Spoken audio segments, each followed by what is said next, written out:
Partner, in time check, it's 7:21 and 7:30 we will begin the match tonight.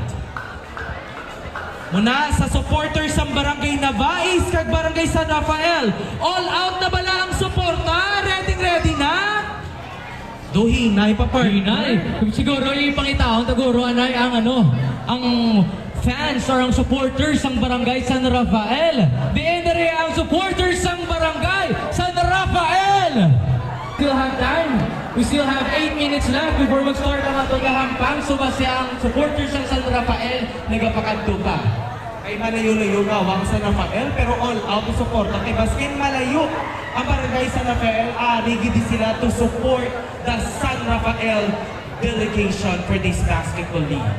Yes, Jack Togel. So we would like also to remind everyone to please practice clay go.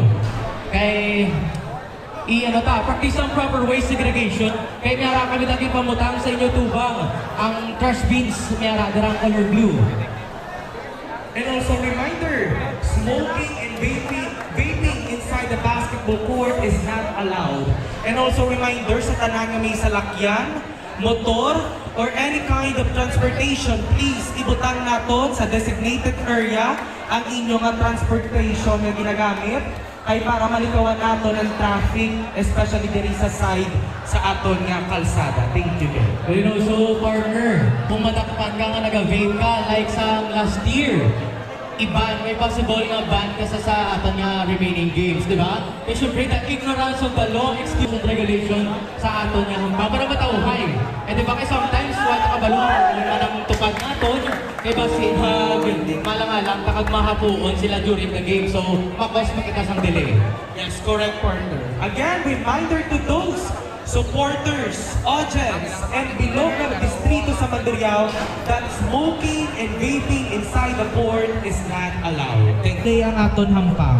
Padarala ka mo sa inyo designated area, sa inyo nga respective chairs to give your cheers and all-out support with the two barangays. And also, another reminder, alin naman niya sa mga players naton, ila concerns. Palihog lang kung sino ang naga-video or picture, you are allowed to take videos and pictures sa inyong mga teams.